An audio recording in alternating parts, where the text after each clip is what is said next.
మనకి next topic ఏంటి అంటే క్లాక్ సింక్రోనైజేషన్లో మనకి physical clock synchronisation, logical clock synchronisation అంటుంది. సో ఈ ఫిజికల్ క్లాక్ అంటే ఏంటి అంటే మనకు టైమింగ్ని బేస్ చేసుకొని ఉంటుంది అనమాట. ఇదేంటి అంటే ఆర్డరింగ్, లైక్ ఏ ఈవెంట్ ఎప్పుడు అక్కర్ అవ్వాలి అని చెప్పి చూస్తుంది అనమాట. సో ఇందులో మనకి ఎక్స్టర్నల్ క్లాక్, ఇంటర్నల్ క్లాక్, ఇందులో కొన్ని ఆల్గోరిథమ్స్, కొన్ని మెథడ్స్ అనేవి ఉంటాయి. ఎక్స్టర్నల్కి 2, ఇంటర్నల్కి 1. నెక్స్ట్ ఇందులోనే మనకి lamp time stack, vector clocks అనేవి ఉంటాయి. క్లాక్ సింక్రోనైజేషన్ అంటే ఏంటి అంటే డిఫరెంట్ కంప్యూటర్స్ అనేవి ఉన్నాయి మన డిస్ట్రిబ్యూటర్ సిస్టమ్లో. ఇందులో ఏంటి అంటే ఫస్ట్ సపోజ్ ఒక కంప్యూటర్ అనేది దీనికి ఏంటి ఒక మెసేజ్ని పంపించింది విత్ నో డిలే, అసలు డిలే ఏం లేదు, డైరెక్ట్ పంపించింది. లైక్ ఎప్పుడు అంటే 10 o'clockకి పంపించింది, 10 AM పంపించింది. సో ఇప్పుడు ఈ కంప్యూటర్లో ఎప్పుడు రిసీవ్ అవుతుంది అని అంటే 10:03కి రిసీవ్ అవుతుంది అనమాట. సో ఎప్పుడు పోయింది అంటే 10:03కి పోయింది. సో ఇక్కడ నో డిలే అంటే డిలే ఏం చేయకపోయినా కానీ 3 minutes తర్వాత వెళ్ళింది. అంటే ఏంటి ఇందులో మనకి టైం అనేది 10:03 అవుతుంది. ఇలా 10 అవుతే 10:03 అవుతుంది అనమాట. ఇక్కడ ఏంటి అని అంటే మెసేజ్ అనేది కరెక్ట్ 10కి పంపిస్తే 10కి రీచ్ అయింది. సో ఇక్కడ ఏమవుతుంది, ఈ రెండు కూడా సేమ్ టైమింగ్తో ఉంది, ఇది మాత్రం డిఫరెంట్ టైమింగ్తో ఉంది. సో 3 minutes లేట్గా ఉందన్నమాట. ఇక్కడ ఏంటి మనం క్లాక్ సింక్రోనైజేషన్ అనేది చేయాలి, అంటే దీన్ని కూడా ప్రాపర్ టైమింగ్కి సెట్ చేయాలన్నమాట. లైక్ 10 AM సెట్ చేయడం, దాన్ని మనం క్లాక్ సింక్రోనైజేషన్ అంటాం. అంటే డిఫరెంట్ కంప్యూటర్స్లో టైంని ప్రాపర్గా సెట్ చేయడం, సింక్రోనైజ్ చేయడం అనమాట. సో ఫిజికల్ క్లాక్ సింక్రోనైజేషన్ అంటే ఏంటి అంటే లైక్ హార్డ్వేర్ టైమింగ్ అనమాట, సిస్టమ్స్లో ఉండే టైమింగ్. ఇప్పుడు ఒక సిస్టమ్, సో డిఫరెంట్ సిస్టమ్స్ అనేవి ఉన్నాయి, ఇందులో టైం సేమ్గా ఉంది, ఈ రెండిట్లో మాత్రం డిఫరెంట్గా ఉంది. అంటే ఏంటి, ఇవి రెండు కూడా సింక్రోనైజేషన్లో లేవు, అన్నీ కూడా ప్రాపర్ టైమింగ్ తోటి ఉంటేనే దాన్ని మనం సింక్రోనైజ్డ్ అంటాం. సో ఇక్కడ ఏమవుతుంది, it is not synchronized. So reason ఏంటి అని అంటే physical clock in distributor system are not synchronized. ఎందుకు ఇలా డిఫరెంట్ టైమింగ్స్ చూపిస్తుంది అని అంటే ఈ డిస్ట్రిబ్యూటర్ సిస్టంలో అన్ని సిస్టమ్స్ కూడా సింక్రోనైజ్ అవి ఉండలేదు, లైక్ సింక్రోనైజ్డ్గా ఉండలేవన్నమాట. సో నెక్స్ట్ క్లాక్ డ్రిఫ్ట్ అంటే ఏంటి అని అంటే ఇక్కడ మనకి ఎందుకు డిఫరెంట్ టైమింగ్స్ని చూపిస్తుంది అని అంటే ఒక్కొక్క సిస్టంలో ఒక్కొక్క ఆసిలేటరీ అని ఉంటుంది, ఆసిలేటరీ క్రిస్టల్ అనేది ఉంటుంది అనమాట.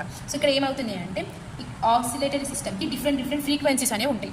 సో దీనికి కొంచెం ఫ్రీక్వెన్సీ ఉంటుంది, దీనికి కొంచెం ఫ్రీక్వెన్సీ అనేది ఉంటుంది. ఈ ఫ్రీక్వెన్సీ డిఫరెంట్ ఉండడం వల్ల మనకి ఏమవుతుంది అంటే టైమింగ్ అనేది ప్రాపర్గా లేదనమాట. సో దీన్ని మనం సెట్ చేయాలన్నమాట. సో ఫర్ ఎగ్జాంపుల్ ఏంటి అంటే ఫస్ట్ సపోజ్ మీరు ఒక టైంకి ఒక కంప్యూటర్లో టైంని సెట్ చేయండి, నెక్స్ట్ అదే సేమ్ టైంకి ఇంకో కంప్యూటర్లో టైంని సెట్ చేయండి. సో మనం ఒక ఫ్యూ మంత్స్ తర్వాత, ఒక ఫ్యూ ఇయర్స్ తర్వాత చూసుకుంటే అట్లీస్ట్ ఇందులో మనకి 10 చూపిస్తే ఇందులో 10:02 చూపించడం, అలా స్లైట్ డిఫరెన్స్ అనేది ఉంటుంది అనమాట. ఇది ఎందుకు ఉంటుంది అని అంటే ఈ సిస్టంలో ప్రతి ఒక్క సిస్టంలో ఆసిలేటరీ అనేది ఉంటుంది. సో ఈ ఆసిలేటర్ ఏంటి అంటే డిఫరెంట్ ఫ్రీక్వెన్సీ తోటి బిల్డ్ చేస్తారు, లైక్ రెడీ చేయడం చేస్తుంది అనమాట. సో డిఫరెంట్ ఆసిలేటరీస్ని యూజ్ చేయడం వల్ల ప్రతి ఒక్క సిస్టంలో టైమింగ్ అనేది డిఫరెంట్గా ఉంటుంది. సో మనకి ఇది ఏం చెప్తుంది, టైం పాస్ అయిన కొద్దీ ఇవి మనం సేమ్ టైమింగ్స్ని సెట్ చేసినా కానీ ఆఫ్టర్ టైం పాసెస్ కొన్ని మంత్స్ తర్వాత, కొన్ని ఇయర్స్ తర్వాత టైమింగ్ అనేది స్లైట్ డిఫరెన్స్ అనేది చూపిస్తుంది. ఎందుకు అంటే ఆసిలేటరీ అనేది డిఫరెంట్ ఫ్రీక్వెన్సీ తోటి ఉంటుంది కాబట్టి. సో మనకి ఇక్కడ ఏంటి ఫిజికల్లో ఏమవుతుంది, సో ఇప్పుడు ఏంటి ఫిజికల్ క్లాక్ అంటే ఈ ఫిజికల్లో ఏమవుతుంది అని అంటే shows when something happen, real world టైంని బేస్ చేసుకొని చూపిస్తుంది అనమాట. ఇదేంటిది అంటే ఈవెంట్, లాజికల్ అంటే ఏంటి ఈవెంట్ ఆర్డరింగ్ చూపిస్తే లాజికల్ అంటే, ఫిజికల్ అంటే రియల్ వరల్డ్ టైంని కరెక్ట్గా ప్రాపర్గా చూపించండి, ఏ టైంకి ఏమైంది అని చెప్పి చూపించి. నెక్స్ట్ ఏంటి అంటే ఎక్స్టర్నల్ ఇంటర్నల్ సింక్రోనైజేషన్ అంటే ఏంటి అంటే ఇప్పుడు ఫస్ట్ సపోజ్ ఇవి క్లయింట్స్ ఉన్నాయి, ఈ క్లయింట్స్ అనేవి సింక్రోనైజ్ చేస్తాం. ఈ సింక్రోనైజ్ ఎలా అవుతుంది అంటే సమ్ ఎక్స్టర్నల్ సర్వర్స్ని యూజ్ చేసుకొని, ఎక్స్టర్నల్ టైమ్ సోర్సెస్ని యూజ్ చేసుకొని మనం టైంని సింక్రోనైజ్ చేస్తే దాన్ని ఎక్స్టర్నల్ సింక్రోనైజేషన్ అంటాం. ఇంటర్నల్ అంటే ఏంటి లైక్, సో ఇంటర్నల్ సింక్రోనైజేషన్ అంటే ఏంటి అంటే క్లయింట్స్ని యూజ్ చేసుకొని చేస్తే దాన్ని ఇంటర్నల్ అంటాం. సో ఇక్కడ మనం సర్వర్స్ అనేవి ఏం యూజ్ చేయమన్నమాట, ఎలాంటి సర్వర్స్ని యూజ్ చేయం, లైక్ ఎలాంటి టైమ్ సోర్సెస్ని యూజ్ చేయకుండా చేస్తాం. సో ఇప్పుడు మనం ఎక్స్టర్నల్ క్లాక్లో ఎన్పిటి నెట్వర్క్ టైం ప్రోటోకాల్ని చూద్దాం. సో ఎన్పిటి నెట్వర్క్ టైం ప్రోటోకాల్లో ఏమవుతుంది, సో ఇది ఏంటి అంటే ఒక ప్రోటోకాల్ అనమాట, దీన్ని యూజ్ చేసి మనం టైంని సింక్రోనైజ్ చేయొచ్చు. So when systems are not synchronized, so systems అనేది సింక్రోనైజేషన్లో లైక్ సేమ్ టైమింగ్స్తో లేకపోతే మనం ఈ ఎన్పిటిని యూజ్ చేసుకొని సింక్రోనైజ్ చేయొచ్చు. ఏంటి అంటే ఇప్పుడు ఇదేంటి, ఇది ఒక ఎక్స్టర్నల్ క్లాక్ కదా, సో ఇది ఎక్స్టర్నల్ క్లాక్ కాబట్టి మనం ఒక టైం సర్వర్ని యూజ్ చేసాం. ఇక్కడ ఏమవుతుంది క్లయింట్ టైం సర్వర్ ఉంది, ఇక్కడ మనకి ఏంటి ఎన్పిటిని యూజ్ చేసుకొని ఈ క్లయింట్ అనేవాడు రియల్ వరల్డ్ టైం ఏంటి అని చెప్పి రిక్వెస్ట్ చేస్తే ఈ టైం సర్వర్ ఏం చేస్తుంది, ఆ రియల్ వరల్డ్ లైక్ యూటీసీని బేస్ చేసుకొని మనకి టైం ఏంటి అని చెప్పి చెప్తుంది, దాన్ని మనం ఎన్పిటి అంటాం. సో ఇక్కడ నెట్వర్క్లో ఉన్న కంప్యూటర్స్ని సింక్రోనైజ్ చేసుకోవడానికి యూజ్ చేసే ప్రోటోకాల్ అనమాట. సో మనకి ఇక్కడ ఏమవుతుంది యూటీసీని యూజ్ చేసుకొని డిఫరెన్స్ టైం ఒక టైంని చూపిస్తుంది బేస్డ్ ఆన్ ఏంటి అంటే యూటీసీ కోఆర్డినేటెడ్ యూనివర్సల్ టైం అని ఇందాక చెప్పినట్టు కోఆర్డినేటెడ్ యూనివర్సల్ టైంని చూపిస్తుంది అనమాట. దాన్ని బేస్ చేసుకొని చెప్తుంది మనకి టైం ఎంత అవుతుంది అని. సో ఇది ఎలా వర్క్ అవుతుంది, సో స్ట్రక్టమ్ 1, 2, 3 అని చెప్పి డిఫరెంట్ లేయర్స్ లాగా ఉంటుంది. సో ఇక్కడ మనకి ఏంటి అంటే స్టార్టింగ్ ఇది మనకి అక్యురేట్ టైం ఏంటి అని చెప్పి షేర్ చేస్తుంది. ఇక్కడ సింక్రొనైజ్ చేస్తుంది టైమ్స్ని. ఇక్కడ క్లయింట్స్ అనేవాళ్ళు ఉంటారు అనమాట. సో ఎన్పిటి క్లయింట్స్కి ఏం చేస్తుంది అంటే ఫస్ట్ సెకండరీ సర్వర్ని యూజ్ చేసుకొని ప్రైమరీ సర్వర్ని యూజ్ చేసుకొని మనకి సింక్రొనైజేషన్ చేస్తుంది అనమాట టైంని. సో ఫస్ట్గా మనకి ఏంటి అని అంటే జీపీఎస్ ఆటోమిక్ క్లాక్స్ని యూజ్ చేసుకొని ప్రైమరీ సర్వర్కి టైం ఏంటి ప్రాపర్ టైమింగ్ ఏంటి అని చెప్పి పంపిస్తుంది అనమాట. ఇక్కడ మనకి అక్యురేట్ టైం అనేది షేర్ అవుతుంది. ఇక్కడ ఏమవుతుంది అంటే సింక్రొనైజేషన్ టైం ఇస్తుంది అనమాట. అంటే క్లయింట్స్కి ప్రాపర్ టైమింగ్ని షేర్ చేస్తుంది, చేసి వాటిని సింక్రొనైజేషన్ కూడా చేస్తుంది అనమాట. నెక్స్ట్ ఏంటి మనకి ఎక్స్టర్నల్, నెక్స్ట్ ఏంటి క్రిస్టనస్ ఆల్గోరిథం అనమాట. ఇక్కడ ఏంటి సేమ్ ఇందాక లాగానే క్లయింట్ ఉంటాడు, సర్వర్ ఉంటాడు, టైంని రిక్వెస్ట్ చేస్తే సో ఆ కరెక్ట్ ప్రాపర్ టైమింగ్ని పంపిస్తుంది అనమాట. సో ఇక్కడ మనకి ఏంటి we need to calculate RTT correct టైంని క్యాలిక్యులేట్ చేస్తాం, round trip delay correct time అనేది రెండింటిని కూడా క్యాలిక్యులేట్ చేస్తాం. సో ఆర్టీటీ అంటే ఏంటి అని అంటే మనకి క్లయింట్ నుంచి సర్వర్కి ఏ టైంకి రిక్వెస్ట్ అనేది వచ్చింది బ్యాక్ టు ద క్లయింట్, అంటే మెసేజ్ అనేది ఎప్పుడు పాస్ అయింది అని చెప్పి ఆ టైమింగ్ని క్యాలిక్యులేట్ చేస్తే దాన్ని మనం రౌండ్ ట్రిప్ డిలే అని అంటాం. నెక్స్ట్ ఏంటి కరెక్ట్ టైం అంటే client best estimation of the servers correct time. So servers correct time ఏంటి అని చెప్పి ఎస్టిమేట్ చేస్తే దాన్ని కరెక్ట్ టైం అంటాం. నెక్స్ట్ అజంప్షన్స్ ఏంటి అని అంటే నెట్వర్క్ డిలే సిమెట్రిక్ అంటే ఏంటి అంటే ఇప్పుడు క్లయింట్ నుంచి సర్వర్కి, సర్వర్ నుంచి క్లయింట్కి టైం ఎంత టైం పడుతుంది అని చెప్పి క్యాలిక్యులేట్ చేయడం. నెక్స్ట్ ఏంటి మనకి ఏంటి అంటే ప్రాసెసింగ్ టైంని నెగ్లెక్ట్ చేస్తాం అనమాట.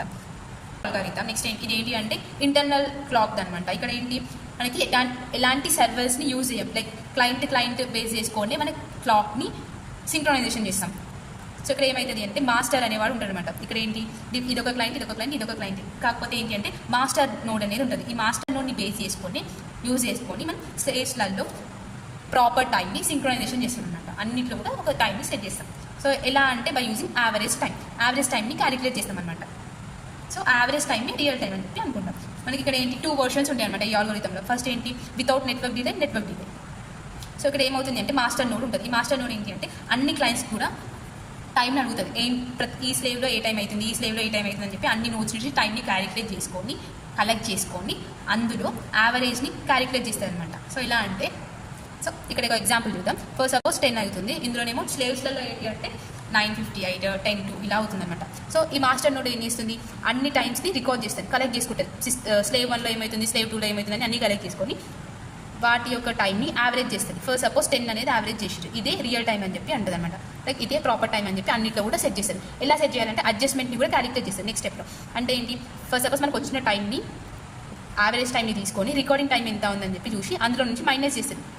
మైనస్ చేయడం వల్ల మనకి అడ్జస్ట్మెంట్, లైక్ ఇప్పుడు ఏంటి ఇందులో మనం 2ని యాడ్ చేయడం, అంటే 2ని యాడ్ చేస్తే ఎంత అవుతుంది 10 అవుతుంది. ఇందులో ఏంటి 2ని మైనస్ చేయాలి అని చెప్పి అడ్జస్ట్మెంట్ని కూడా క్యాలిక్యులేట్ చేస్తుంది అనమాట.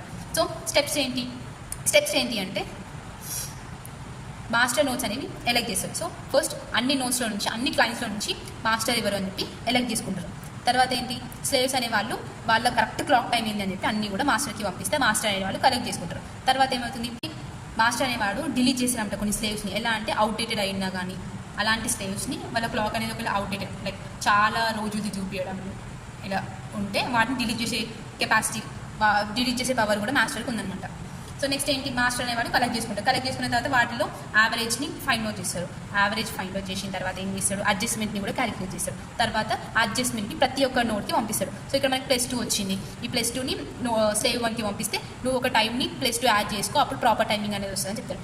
దీనికి ఏం చేస్తాడు -2 చేసుకోని పంపిస్తాడు అనమాట. సో దాన్ని బేస్ చేసుకొని ప్రతి ఒక్క నోడ్ అనేది అడ్జస్ట్మెంట్ చేసుకున్న తర్వాత సింక్రొనైజేషన్ అనేది ఇంకా సేమ్ ఇదే ప్రాసెస్ మళ్ళీ రిపీట్ అవుతుంది అనమాట ఒకవేళ టైం అనేది ప్రాపర్గా లేకపోతే. నెక్స్ట్ మనకి లాజికల్ క్లాక్ సింక్రొనైజేషన్ అంటే ఏందో చూద్దాం. అందులో ఇవి 2 ఉంటాయి. సో ఇందాక ఫిజికల్ ఎందుకు యూజ్ చేస్తాం టైంని సింక్రొనైజ్ చేయడం కోసం. ఇక్కడ మనం ఈవెంట్ని సింక్రొనైజేషన్ కోసం యూజ్ చేస్తాం. అంటే ఏంటి ఏ ఈవెంట్ ఏ ఆర్డర్లో అక్కర్ అవుతుంది, ఎప్పుడు అక్కర్ అవుతుంది అని చెప్పి. ఇక్కడ మనకి టైమింగ్తో పని లేదు, కాకపోతే ఆర్డరింగ్ని యూజ్ చేస్తాం అనమాట. So exact dear sometimes don't need the exact real world time. So timing అనేది అవసరం లేదు కొన్నిసార్లు. ఇక్కడ ఏమవుతుంది ఆర్డర్ అనేది ఇంపార్టెంట్ అనమాట. ఎప్పుడు అక్కర్ అవుతుంది, ఏ ఈవెంట్ ఎప్పుడు అక్కర్ అవుతుంది అని చెప్పి కావాలి. ఎగ్జాంపుల్ ఏంటంటే ఫిజికల్ క్లాక్కి లాజికల్ క్లాక్కి ఎగ్జాంపుల్ ఏంటంటే ఒక చెస్ గేమ్ తీసుకుందాం. చెస్ గేమ్ ఉంది. ఈ చెస్ గేమ్లో ఏంటి అంటే ఫస్ట్ సపోజ్ ఒక ప్లేయర్ 1 ఉంది. ప్లేయర్ 1 ఏం చేసిండు ఒక మూవ్ చేసిండు. సో 10:30కి ఎగ్జాక్ట్గా ప్లేయర్ 1 మూవ్ 1 చేసిండు.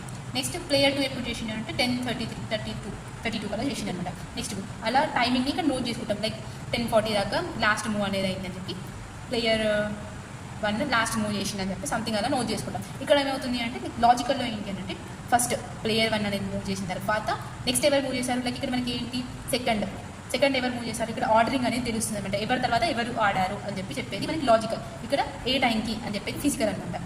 సో ఇక్కడ మనకి ఏంటి, if A happened, event A happened before event B, దాన్ని మనం ఇలా రిలేషన్తో చూపిస్తామన్నమాట. సో ఇక్కడ ఏమవుతుంది, ఈవెంట్ ఏ తర్వాత ఈవెంట్ బి అనేది అక్కడ అవుతుంది. నెక్స్ట్ ఏంటి, క్లాక్ ఏ, దీన్ని బట్టి మనం టైమింగ్ అనేది కూడా ఎస్టిమేట్ చేయొచ్చు. ఎట్లా అంటే ఇప్పుడు క్లాక్ ఏ అంటే ఈవెంట్ ఏ వచ్చిన తర్వాతనే ఈవెంట్ బి వస్తుంది కాబట్టి, సో దీనికన్నా ముందే ఈ ఈవెంట్ అనేది అంటే టైమింగ్ అనేది ముందే అయిపోయింది, ఎక్కువ ఉంది అని చెప్పి చెప్తుంది. సో దీని తర్వాతనే ఇది అవుతుంది కాబట్టి దీని టైం అనేది ఎక్కువ ఉంది అని చెప్పి ఇలా కూడా ఎస్టిమేట్ చేసుకోవచ్చు అనమాట. సో ఫస్ట్ ఏంటి అంటే లాంపోర్ట్ టైం స్టాంప్స్. ఇక్కడ మనకి ఏంటి అని అంటే ఫిజికల్ క్లాక్స్ అనేవి కొన్నిసార్లు అన్రీడబుల్, మనం ఎక్కువగా యూజ్ చేయం.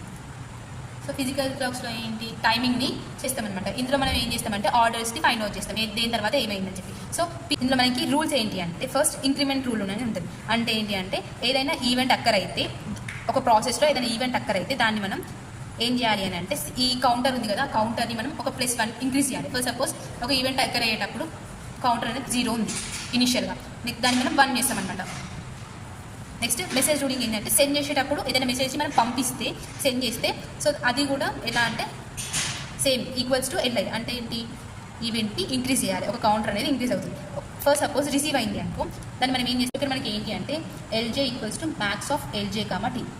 ఎల్జే అంటే ఏంటంటే ఆ ఈవెంట్ యొక్క ఓన్ టైం స్టాంప్ అనమాట. దాన్ని మళ్ళీ ఇప్పుడు సెండర్ టైం స్టాంప్ని ఈ రెండింటిలో మ్యాక్స్ ఏది అని చెప్పి చూసి దాని తర్వాత ఒక ప్లస్ చేయడం అనమాట, ఒక కౌంటర్ని ఇంక్రీజ్ చేయడం. ఎగ్జాంపుల్ ఏంటంటే ఫస్ట్ సపోజ్ మ్యాక్స్ ఆఫ్ 0,1 ఉంది. ఈ 0,1లో నుంచి 1 అనేది మ్యాక్సిమం నెంబర్. నెక్స్ట్ T1 అనేది ఏంటి, +1 ఇంక్రీజ్ చేయాలి కాబట్టి, సో చేస్తే మనకి 2 అనేది వచ్చింది అనమాట. సో ఇక్కడ మనకి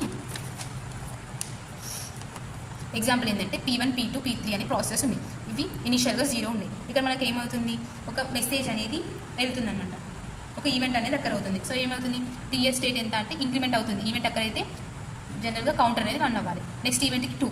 నెక్స్ట్ ఇక్కడ ఈవెంట్ 2 అవుతున్నప్పుడు ఏమవుతుంది అని అంటే మనం మెసేజ్ని సెండ్ చేస్తున్నాం కాబట్టి జనరల్గా ఇంక్రిమెంట్ చేస్తున్నాం. ఒకవేళ మెసేజ్ని పంపించాలి అని అంటే ఇక్కడ మనకి ఏమవుతుంది అంటే దీన్ని యూజ్ చేస్తాం అనమాట సెండ్ చేసేటప్పుడు. ఇప్పుడు వచ్చేటప్పుడు ఎంత ఉంది, 3 అనేది ఉంది. 3 + 1 యాడ్ చేస్తే 4 అవుతుంది అనమాట. సో అలా ఈ వెక్టర్ క్లాక్స్లో ఏంటి అని అంటే ఈ లాంపోర్ట్స్ క్లాక్స్ని ఫిక్స్ చేయడం కోసం ఈ వెక్టర్ క్లాస్ని యూజ్ చేస్తామన్నమాట. ఇందులో ఇన్స్టెడ్ ఆఫ్ యూజింగ్ 1 నెంబర్ అరేస్ని యూజ్ చేస్తామన్నమాట. For N process each process maintains vectors, different vectors అరేని యూజ్ చేస్తున్నాం. ఏమవుతుంది, రూల్స్ ఏంటంటే initialization, local event, sending message, receive message, ఈ ప్రాసెస్ అనేది జరుగుతుంది అనమాట. ఇక్కడ డ్రాబ్యాక్స్ ఏంటి అంటే O of n storage. Next message size increases with number of process. Size అనేది ఎట్లా ఇంక్రీజ్ అవుతుందంటే నెంబర్ ఆఫ్ ప్రాసెస్ పైన డిపెండ్ అవుతుంది అనమాట. నెక్స్ట్ ఇక్కడ రెండింటికి డిఫరెన్స్ ఏంటి అని అంటే సైజ్ ఏంటి అని అంటే ఇది 1 ఇంటీజర్ని యూజ్ చేస్తే n ఇంటీజర్స్ని యూజ్ చేస్తాం. నెక్స్ట్ డిటెక్ట్ క్యాజువాలిటీ, ఇది పార్షల్, ఇది ఎగ్జాక్ట్.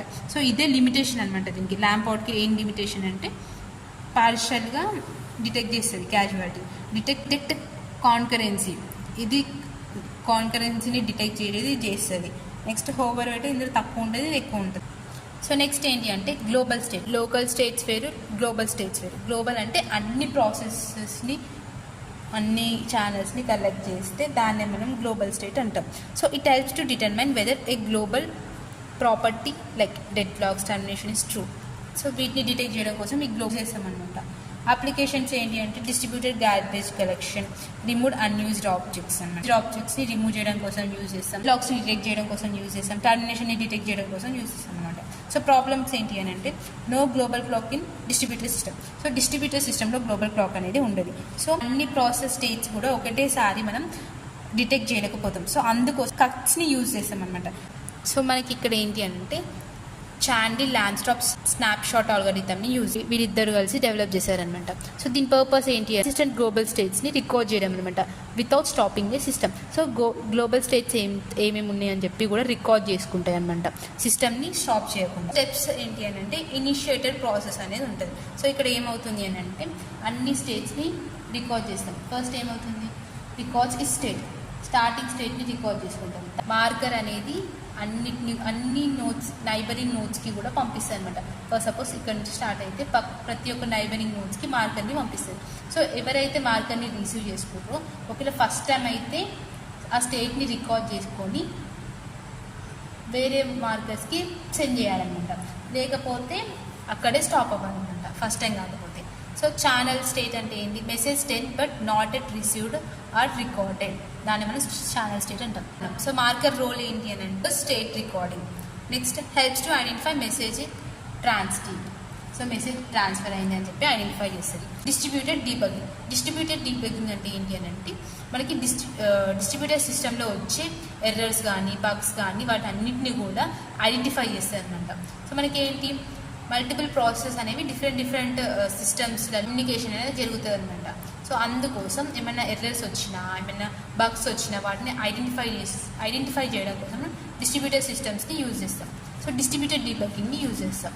సో ఎందుకు వస్తాయి ఎర్రర్స్ అని అంటే no global clock, concurrent, deterministic అంటే ఏంటంటే డిఫరెంట్ బిహేవియర్స్ ఉంటాయి. డిఫరెంట్ సిస్టమ్స్ ఉండడం వల్ల ఒక్కొక్క దానికి ఒక్కొక్క బిహేవియర్ అని ఉంటుంది. మెసేజ్ అనేది డిలే అయ్యే ఛాన్స్ ఉంది, పార్షియల్ ఫెయిల్యూర్స్ అనే అయ్యే ఛాన్స్ ఉంది అనమాట. ఇవన్నీ కూడా డిఫికల్ట్ అనమాట. మనకి ఈవెంట్ ఆర్డరింగ్ అంటే ఏంటి అని అంటే మనకి ఈవెంట్ ఆర్డరింగ్ అనేది తెలియదు, ఈ ఆర్డర్లో ఏ ఈవెంట్ అనేది అక్కర్ అవుతుందని తెలియాలి. సో మనకి ఏంటి అంటే ఇందాక ల్యాంపాట్స్ చదవంగా దాన్ని బేస్ చేసుకొని అని ఈవెంట్ అక్కర్ అయిన తర్వాతని ఈ డాష్ అనేది అక్కర్ అవ్వాలన్నమాట. So if not related events are concurrent, helps to identify the causes of the error. ఈ ఈవెంట్ ఆర్డరింగ్ తెలవడం వల్లనే ఎర్రర్స్ని ఈజీగా ఐడెంటిఫై చేస్తామన్నమాట. సో టెక్నిక్స్ ఏంటంటే logging, logical clocks, global state recording, replay mechanism, monitoring tools. Logging అంటే ఏంటి, each process records event in log file. ఒక లాగ్ ఫైల్ని యూజ్ చేసుకొని అన్ని ఈవెంట్స్ని కూడా రికార్డ్ చేసుకుంటుంది అనమాట. So logs are hated analysers to find the errors. ఈ లాగ్స్ని యూజ్ చేసుకొని మనం ఎర్రర్స్ని ఈజీగా ఫైండ్ అవుట్ చేయవచ్చు. లాజికల్ క్లాక్స్ అంటే ఏంటి అంటే ఇన్ ల్యాంపోర్ట్ టైమ్ స్టాప్స్, ఇవి ఏంటి అంటే ఈవెంట్ ఆర్డరింగ్ కోసం హెల్ప్ అవుతుంది అనమాట. గ్లోబల్ స్టేట్ రికార్డింగ్ అంటే ఏంటి, స్నాప్ షాట్స్ని యూజ్ చేసుకొని సిస్టమ్ వైడ్ స్టేట్స్ని క్యాప్చర్ చేయొచ్చు. రీప్లే మెకానిజం అంటే ఏంటి అంటే రీఎగ్జిక్యూటింగ్ సిస్టమ్ యూజింగ్ రికార్డెడ్ ఈవెంట్స్ని అన్నింటినీ కూడా రికార్డ్ చేసుకోవడం కోసం హెల్ప్ అవుతుంది. మానిటరింగ్ టూల్ ఏం చేస్తుంది అంటే సిస్టమ్ బిహేవియర్ని ట్రాక్ చేయడం అనమాట, రియల్ టైంలో ఎలా వర్క్ అవుతుంది అని చెప్పి దాన్ని మనం మానిటరింగ్ టూల్స్ అంటాం. ఇవన్నీ ఏంటి అంటే టెక్నిక్స్ అనమాట. ఏంటి అంటే coordination and agreement.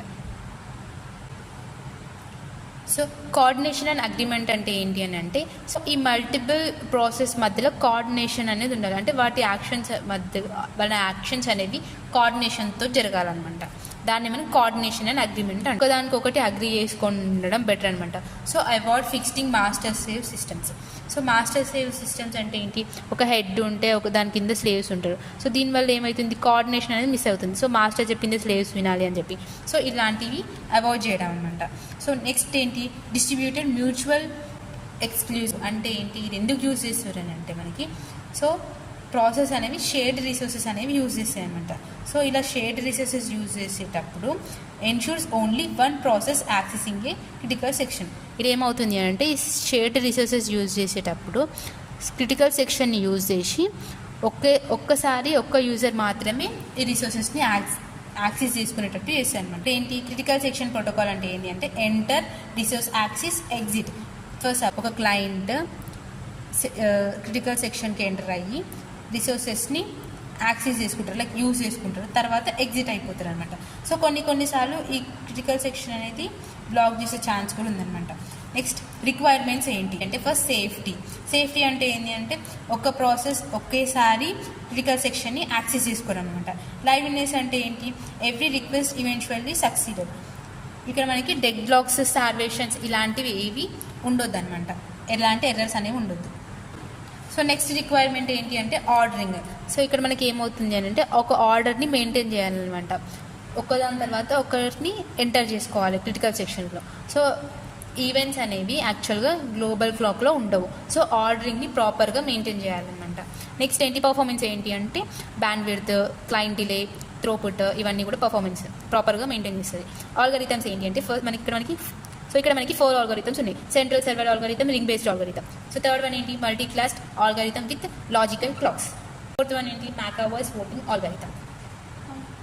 So first one ఏంటి, సెంట్రల్ సర్వర్ ఆల్గోరిథం. ఇక్కడ మనకి ఏమవుతుందంటే ఒక సెంట్రల్ సర్వర్ని యూజ్ చేసి ఒక్కొక్క ప్రాసెస్ దీనికి రిక్వెస్ట్ అనేది పంపిస్తుంది. లైక్ రిక్వెస్ట్ ఇక్కడ మనకి ఏమవుతుంది, ప్రాసెస్ 2 అనేది ఒక రిక్వెస్ట్ని పంపిస్తుంది. ఇక్కడ ఇది కూడా రిక్వెస్ట్ని సెండ్ చేస్తుంది. ఇక్కడ దీనికి ఆల్రెడీ టోకెన్ అనేది గ్రాంట్ అయిందనమాట. ఇక్కడ మనకి ఏమవుతుందంటే ఒక సెంట్రల్ సర్వర్ అనేది మొత్తంగా చూసుకుంటుంది. వన్ సర్వర్ మేనేజ్ ఏ టోకెన్.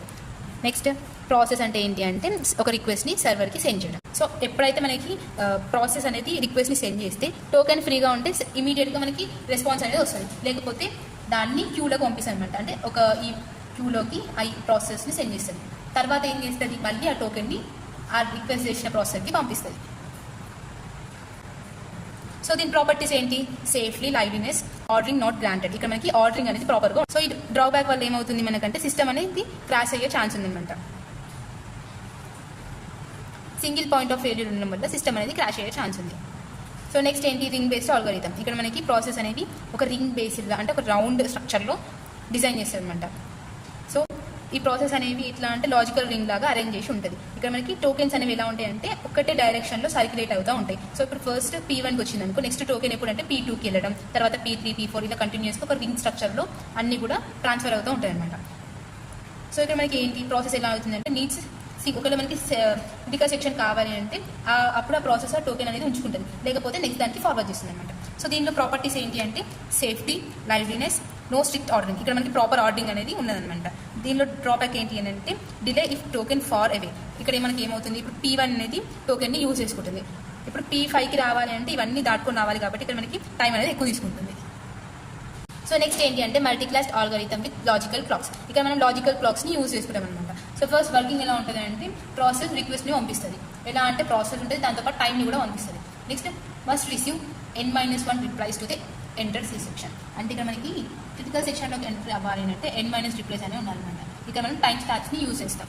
రూల్స్ ఏంటి అని అంటే ఇప్పుడు స్టేట్ అనేది రిలీజ్ చేసింది, ఎప్పుడు అని అంటే రిలీజ్లో ఉంది, అప్పుడు మనకి రిప్లై అనేది ఇమీడియట్గా పంపిస్తుంది. ఒకవేళ స్టేట్ అనేది హెల్డ్లో ఉంది అంటే లైక్ హోల్డ్లో ఉంది క్రిటికల్ సెక్షన్ అనేది, అప్పుడు మనకి రిప్లై అనేది డేట్గా వస్తుంది.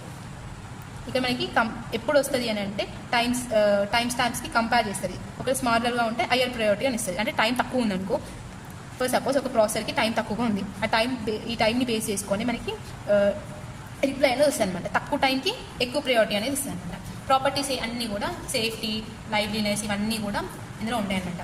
నెక్స్ట్ ఏంటి, మార్క్వాస్ ఓటింగ్ ఆల్గోరిథం. ఈ ఆల్గోరిథం ఏంటి అని అంటే అన్ని ప్రాసెస్ కూడా అగ్రీ చేయాల్సిన అవసరం లేదు, ఓటింగ్ బేస్డ్ ఉంటుంది అనమాట. సో ఫస్ట్ ఏంటి అంటే each process as voting set V1. ఈ V1 ఓటింగ్ సెట్ అనేది ఉందన్నమాట. So must get permission from all members. So ఈ VI అనేది అన్నిటి నుంచి కూడా పర్మిషన్ తెచ్చుకుంటే అప్పుడు ఆ ఓటింగ్ సెట్ని బేస్ చేసుకొని మనకి క్రిటికల్ సెక్షన్లోకి ఎంట్రీ ఉంటుంది అనమాట. ఓటింగ్ సెట్స్ అంటే ఏంటి, ఇంటర్సెక్ట్ విత్ ఈచ్ అదర్, ప్రతి దాంతో ఇంటరాక్ట్ అయ్యి ఈక్వల్ సైజ్లో ఉండాలన్నమాట. సో ఈ ఓటింగ్ సెట్ సైజ్ ఎంత ఉండాలంటే √n. సో దీని డ్రాబ్యాక్ ఏంటి అంటే కెన్ లీడ్ టు డెడ్లాక్స్. ఇందులో మనకి డెడ్లాక్స్ ఎక్కడ అయ్యే ఛాన్స్ ఉందన్నమాట. సో నెక్స్ట్ టాపిక్ ఏంటి అంటే ఎలక్షన్స్. ఈ ఎలక్షన్ అంటే ఏంటి అని అంటే ఒక లీడర్ని సెలెక్ట్ చేసుకోవడం అనమాట, చూస్ చేసుకోవడం. ఇప్పుడు డిఫరెంట్ ప్రాసెస్ అనేవి ఉంటాయి మనకి డిస్ట్రిబ్యూటర్ సిస్టంలో. సో ఇందులో నుంచి ఒక లీడర్ని సెలెక్ట్ చేసుకోవడం. సో ఈ లీడర్ ఏం చేస్తారు అంటే లైక్ కోఆర్డినేటర్ అనమాట. ఈ కోఆర్డినేటర్ ఏం చేస్తారు అంటే రిసోర్సెస్ అన్నింటినీ కూడా అలొకేట్ చేయడం, సింక్రనైజ్ చేయడం, ఇవన్నీ చేయడం కోసం యూజ్ అవుతారు అనమాట ఈ coordinator. So elections are needed when correct coordinator fails. ఒకవేళ ప్రజెంట్ ఒక కోఆర్డినేటర్ ఉంది, ఈ కోఆర్డినేటర్ ఫెయిల్ అయితే అప్పుడు మనం ఎలక్షన్స్ అనేవి కండక్ట్ చేయొచ్చు. సిస్టమ్ స్టార్ట్స్, ఒకవేళ కొత్త సిస్టమ్ ఏదైనా స్టార్ట్ చేస్తే అప్పుడు చేయొచ్చు. Multiple process need to central control. ఎప్పుడైతే మల్టిపుల్ ప్రాసెస్ అనేవి సెంట్రల్ కంట్రోల్ కావాలి అనుకుంటే అప్పుడు కూడా కండక్ట్ చేయొచ్చు. సో గోల్ ఏంటి అంటే ఎగ్జాక్ట్ వన్ లీడర్ని సెలెక్ట్ చేసుకోవడం. Usually the process with highest ID. So మనకి యూజువల్గా ఎట్లా సెలెక్ట్ చేస్తామంటే హైయెస్ట్ ఐడి దేనికి ఉందో దానికి మనం లీడర్గా సెలెక్ట్ చేసుకుంటాం. ఏ ప్రాసెస్కి హైయెస్ట్ ఐడి ఉంటే దాన్ని లీడర్గా సెలెక్ట్ చేసుకుంటాం. ఎలక్షన్స్లో మనకి ఏంటి అంటే 2 ఆల్గోరిథమ్స్ ఉంటాయి, ring based election algorithm, bully algorithm. So ring based అంటే ఏంటి అంటే అన్ని ప్రాసెస్ కూడా మనకి లాజికల్ రింగ్లో కనెక్ట్ అయ్యి ఉంటాయి. ఫీచర్స్ ఏంటి అని అంటే processor arrange in circle ring. So each process communicate only with its next neighbour. So ఇలా డిఫరెంట్ ప్రాసెస్ అనేవి రింగ్ లాగా అరేంజ్ అయ్యి ఉండి వాటితోటి కమ్యూనికేషన్ అనేది చేస్తే దాన్ని రింగ్ బేస్డ్ అంటాం. సో నెక్స్ట్ ఏంది, messages moving one direction clock wise. ఇట్లా క్లాక్ వైజ్గా మెసేజెస్ అనేవి మూవ్ అవుతూ ఉంటాయి. నెక్స్ట్ ఏంటి, నో ఫెయిల్యూర్స్ ఆర్ అజ్యూమ్. ఇలా మనకి ఫెయిల్యూర్స్ వచ్చే ఛాన్స్ లేదనమాట. స్టెప్ బై స్టెప్ ఏంటి అని అంటే స్టార్ట్ ఎలక్షన్. ఎలా స్టార్ట్ చేసేదంటే any process start the election. ఇలా మనకి రింగ్లో అరేంజ్ అయ్యి ఉన్నాయి ప్రాసెస్ అనేవి. ఏ ప్రాసెస్ అయినా కానీ ఎలక్షన్స్ని స్టార్ట్ చేయొచ్చు. It sends it's ID to the next process. So ఇక్కడ ఏంటి, ఫస్ట్ సపోజ్ P1 అనేది ఎలక్షన్స్ని స్టార్ట్ చేసింది. ఈ P1 ఏం చేస్తుంది అంటే దాని ఐడిని నెక్స్ట్ ప్రాసెస్కి సెండ్ చేస్తుంది. ఇక్కడ మనకి ఏమవుతుంది, when a process receive an ID, P2 అనేది రిసీవ్ చేసుకుంది. అప్పుడు ఏంటి, ఇఫ్ ఐడి రిసీవ్డ్, నువ్వు P1 యొక్క ఐడి అనేది రిసీవ్ చేసుకుంది. సో ఇప్పుడు ఈ P2 ఐడి ఏంటి అని అంటే దీనికన్నా కూడా పెద్దగా ఉంది, అప్పుడు ఫార్వర్డ్ చేయాలి. అంటే ఏంటి, P2 పెద్దగా ఉంది కాబట్టి P1 పెద్దగా ఉంది కాబట్టి P2 అవసరం లేదు కాబట్టి దాన్ని నెక్స్ట్ దానికి ఫార్వర్డ్ చేస్తాం. నెక్స్ట్ ఏమవుతుంది, సో మనకి P1 రిసీవ్ అవుతుంది, నెక్స్ట్ కూడా P1 రిసీవ్ అవుతుంది. P1 రిసీవ్ దేనికి రిసీవ్ అవుతుంది, P1. సో ఈ P1 అనేది దేనికి రిసీవ్ అవుతుంది, ఇప్పుడు P3కి రిసీవ్ అవుతుంది. ఇది చిన్నగా ఉంది కాబట్టి తీసేసింది. సో సేమ్ అట్లా కంపేర్ చేసి అది మళ్ళీ ఫార్వర్డ్ చేస్తూ ఉంటుంది. ఒకవేళ ఫస్ట్ సపోజ్ P4 కాడ హైయెస్ట్ ఉంది వాల్యూ, P4 దగ్గర హైయెస్ట్ ఉంది వాల్యూ అంటే అప్పుడు ఏం చేస్తుంది, ఈ P1ని కట్ చేసి P4 వాల్యూని సేవ్ చేసుకుంటుంది అనమాట. దాంతో రీప్లేస్ చేసుకుంటుంది with own ID if not already participated. ఇప్పుడు ఈ P4 అనేది ఆల్రెడీ పార్టిసిపేట్ చేయకపోతే దాని ఐడితో రీప్లేస్ చేసుకుంటారు అనమాట. ముందు పార్టిసిపేట్ చేయొద్దు అనమాట. సో నెక్స్ట్ ఏంటి, మార్క్ పార్టిసిపేషన్ అంటే ఏంటంటే one process forward A message it becomes a participator. ఇప్పుడు P1 అనేది ఒక మెసేజ్ని పంపించింది, ఇది పార్టిసిపేషన్ అవుతుంది. P2 అంటే P2 కూడా మెసేజ్ని పంపించింది, పార్టిసిపేషన్ అవుతుంది. P5 ఇంకా పంపలేదు, so it is not a participator.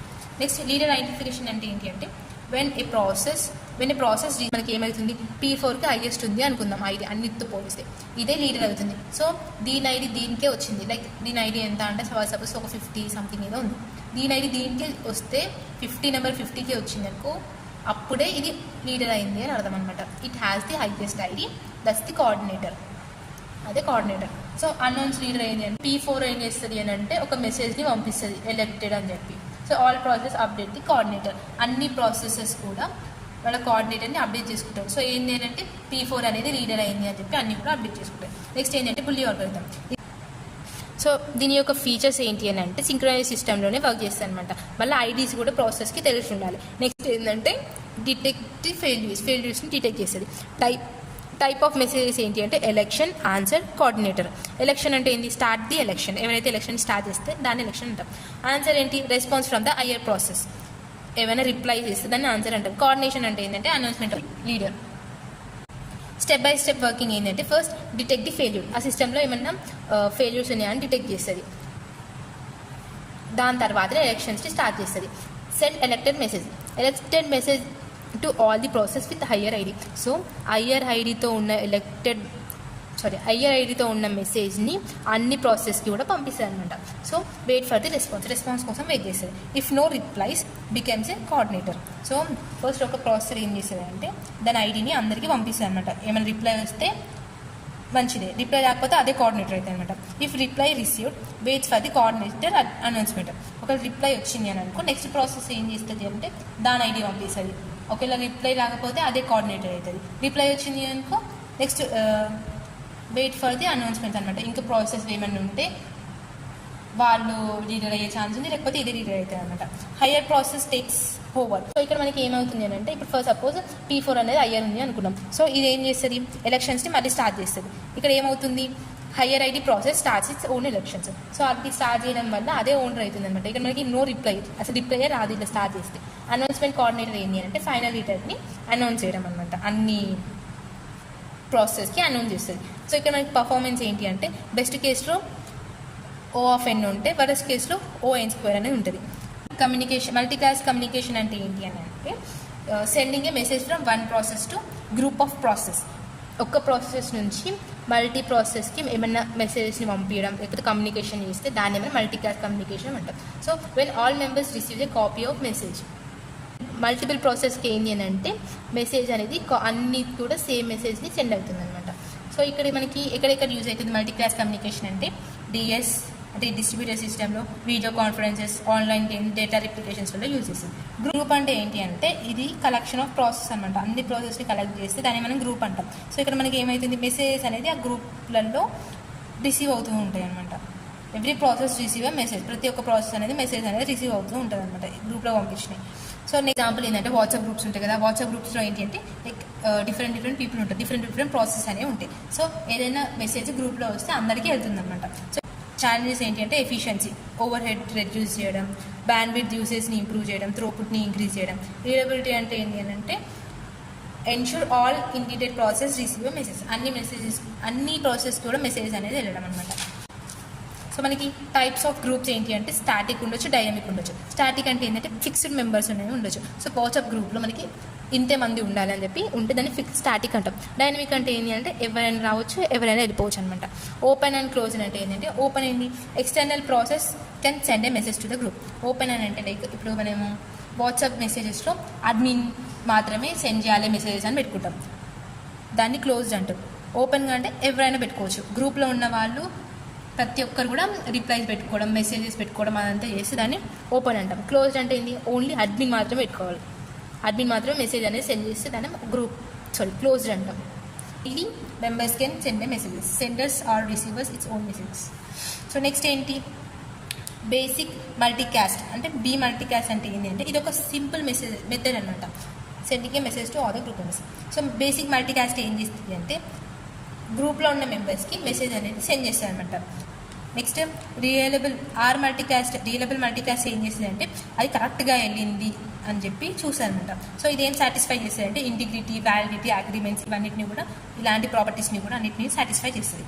So మనకి టైప్స్ ఆఫ్ మెసేజ్ ఆర్డరింగ్ అంటే ఏంటి అంటే ఫిఫో ఆర్డర్ సేమ్ సెండర్ నుంచి వచ్చిన మెసేజెస్ అన్నీ కూడా ఒక ఆర్డర్లో డెలివరీ అవుతుంది. If P1 sense M1 before M2 all process delivery M1 before M2 అంటే ఏంటి ఇప్పుడు ఒక P1 అనేవాడు M1 అనే మెసేజ్ని పంపించింది, దాని తర్వాత M2ని పంపిస్తే అన్ని ప్రాసెసెస్ కూడా ఫస్ట్ M1ని పంపించిన తర్వాతనే M2ని పంపిస్తాయి అనమాట. సో నెక్స్ట్ క్యాజువల్ ఆర్డరింగ్ అంటే ఏంటి అంటే మనకి వెళ్ళాం ఇప్పుడు మనకి ఏంటి అంటే M1 ఏమన్నా ఇన్ఫ్లుయెన్స్ చేసింది M2 అనుకో, సో అన్ని ప్రాసెస్ కూడా ఏం చేస్తాయి M1ని ముందు పంపించి దాని తర్వాత M2ని పంపిస్తాయి అనమాట. సో ఇక్కడ మనకి ఏంటి క్యాజువల్ ఎఫెక్ట్ రిలేషన్షిప్ అనేది ఉంటుంది అనమాట. Third type of message ordering ఏంటి అంటే టోటల్ ఆర్డర్, సేమ్ ఆర్డర్లోనే మెసేజ్ అనేది డెలివరీ చేస్తే దాన్ని మనం టోటల్ ఆర్డరింగ్ అంటాం. ఇఫ్ అన్నీ కూడా సేమ్ సీక్వెన్స్ని ఫాలో అవుతాయి అనమాట. ఫిఫో క్యాజువల్ ఆర్డర్ ఏంటి అంటే పార్షియల్ ఆర్డర్ అనమాట. ఇదేంటి స్ట్రాంగ్ కన్సిస్టెన్సీని మెయింటైన్ చేస్తుంది. సో ఈ డయాగ్రామ్ వేయాలి. కాన్సిసెస్ అండ్ రిలేటెడ్ ప్రాబ్లమ్స్ కంప్యూటర్ సిస్టంలో కొన్ని ఫండమెంటల్ ప్రాబ్లమ్స్ అనేవి ఉంటాయి. ఎప్పుడు అని అంటే ఒక గ్రూప్ ఆఫ్ ప్రాసెస్ ఉన్నాయి, ఆ ప్రాసెసెస్ అన్నీ కూడా must agree single value from proposed value. So అవన్నీ కూడా ఒక సింగిల్ వాల్యూని అగ్రీ చేయాలన్నమాట. ఆ టైంలో కొన్ని ప్రాబ్లమ్స్ అనేవి వస్తాయి. సో వీటి వల్ల ఏంటి అంటే ఫెయిల్యూర్స్ వచ్చే ఛాన్స్ ఉందన్నమాట. So in distributed control system process must agree whether to commit or abort an operation. So ఇక్కడ మనకి ఏమవుతుంది ప్రాసెస్ అనేది టు కమిట్ చేయాలా, అబౌట్ చేయాలా అని చెప్పి ఏ ఆపరేషన్ని పర్ఫామ్ చేయాలి అని చెప్పి ఆలోచిస్తాయి అనమాట. సో అజంప్షన్స్ ఏంటి అంటే కమ్యూనికేషన్ అనేది రీజనబుల్గా ఉంది అని అజంప్షన్స్ అనేవి ఉంటాయి. ప్రాసెస్ మే ఫెయిల్, కొన్నిసార్లు ప్రాసెస్ అనేది ఫెయిల్ అవుతుంది అని అనుకుంటాం. సో ఇక్కడ మనకి ఏంటి టోటల్ ప్రాసెస్ అనేవి ఎన్ని ఉంటాయి, మాక్సిమం 40 ప్రాసెస్ అనేవి ఉంటాయి. దాన్ని మనం F తో డినోట్ చేస్తాం. ఈ ప్రాసెసెస్ పర్పస్ వాల్యూ I ఇవన్నీ కూడా ఏంటంటే అజంప్షన్స్ అనమాట. వర్కింగ్ ఆఫ్ ఎ కాన్సెన్సస్ ఇలా ఏమవుతుందంటే each process starts in an undecided state. So undecided state నుంచి ఒక ప్రాసెస్ అనేది స్టార్ట్ అవుతుంది అనమాట. అసలు డిసిషన్ లేకుండానే ఒక స్టేట్ అనేది స్టార్ట్ అవుతుంది. Next purpose A value for domain D. So ఒక డొమైన్కి ఒక వాల్యూ అనేది ప్రపోజ్ చేస్తుంది. Each exchange values with other process. So ఆ ప్రపోజ్ చేసిన వాల్యూని అదర్ ప్రాసెస్కి షేర్ చేసుకొని ఎక్స్చేంజ్ చేసుకుంటాయి అనమాట. Finally set A decision value DI and enter a decided state. So ఇక్కడ మనకి ఏమవుతుంది అంటే ప్రతి ఒక్క ప్రాసెస్ అనేది ఒక అన్డిసైడెడ్ అంటే అసలు ఏం డిసైడ్ కాకుండా వస్తాయి అనమాట. ఒక వాల్యూని ప్రపోజ్ చేసి డొమైన్ Dకి. సో ఈ డొమైన్ Dకి ప్రపోజ్ చేసిన వాల్యూని అన్నింటినీ కూడా ఎక్స్చేంజ్ చేసుకొని ఫైనల్గా ఒక డెసిషన్ అనేది వస్తుంది అనమాట. దాన్నే అదే వర్కింగ్. సో దీని రిక్వైర్మెంట్స్ ఏంటి అంటే టర్మినేషన్, అగ్రిమెంట్, ఇంటిగ్రిటీ ఈ మూడు కూడా రిక్వైర్మెంట్స్. సో టర్మినేషన్ అంటే ఏంటి every correct process eventually decide value, ప్రతి ఒక్క ప్రాసెస్ కూడా ఒక వాల్యూని డిసైడ్ చేసుకోవడం. అగ్రిమెంట్ అంటే ఏంటి all correct process must agree on a same value. So ఇప్పుడు డిసైడ్ చేసుకున్నారు డొమైన్లో ఒక వాల్యూని ఫిక్స్ చేసుకున్నారు, అన్ని ప్రాసెస్ కూడా అదే వాల్యూని ఫిక్స్ చేసుకోవాలన్నమాట. ఇంటిగ్రిటీ వాల్యుయేషన్ అంటే ఏంటి అంటే if all process propose the same value then that value must be chosen. అన్ని ప్రాసెస్ అనేవి ఏవైతే వాల్యూని ప్రపోజ్ చేసిరో ఆ వాల్యూని అందరు చూస్ చేసుకోవడం. సో ఇక్కడ మనకి ఏంటి అంటే బైజాంటియన్ జనరల్స్ ప్రాబ్లం అనేది వస్తుంది, ఒక క్యాజువల్ ప్రాబ్లం అనమాట. సో ఈ ప్రాబ్లం ఏంటి అంటే ప్రాసెస్ అనేది డిసిషన్ అనేది తీసుకోవాలి. ఒక లేదా ఫాల్ట్ అక్కరైనా కానీ డిసిషన్ తీసుకునేటప్పుడు వచ్చే ప్రాబ్లమ్స్ ఏంటి అని చెప్తాయి అనమాట. ఇందులో క్యారెక్టరిస్టిక్స్ ఏంటి అంటే one commander sense the order, ఒక కమాండర్ మాత్రమే ఆర్డర్ని పంపిస్తారు అనమాట. నెక్స్ట్ కమాండర్స్ని పంపిస్తే నెక్స్ట్ వాళ్ళు ఫాలో అవ్వాలి. సో ఆ కమాండ్ని అందరు ఫాలో అవ్వాలన్నమాట. ఇక నెక్స్ట్ ఏమవుతుంది ఫాల్టీ నోట్స్ అనేవి ఉంటాయి కదా, అవనేవి మెసేజెస్ని లైక్ కాన్ఫ్లిక్ట్స్ వచ్చే ప్రాబ్లం ఉందంట, ఇన్ఫర్మేషన్ అయితే ప్రాబ్లం వచ్చే ఛాన్స్ ఉందన్నమాట. సో దీని యొక్క రిక్వైర్మెంట్స్ ఏంటి అంటే టర్మినేషన్, అగ్రిమెంట్, ఇంటిగ్రిటీ. మనం ఇందాక రిక్వైర్మెంట్స్ చూసాం కదా ఇవి. So next interactive consistency problem ఏంటి అంటే ఈచ్ ప్రాసెస్ అనేది ఒక వాల్యూని ప్రపోజ్ చేస్తుంది. అన్నీ కూడా వాల్యూని అగ్రి చేయాలన్నమాట. సో ఇక్కడ ఏంటి అంటే ఏ వెక్టార్ వాల్యూ అనేది ఉంటుంది, దాన్ని అగ్రి చేయాల్సి వస్తుంది. సో దీని రిక్వైర్మెంట్స్ ఏంటి అంటే సేమ్ ఇందాక చూసినట్టే టర్మినేషన్, అగ్రిమెంట్, ఇంటిగ్రిటీ.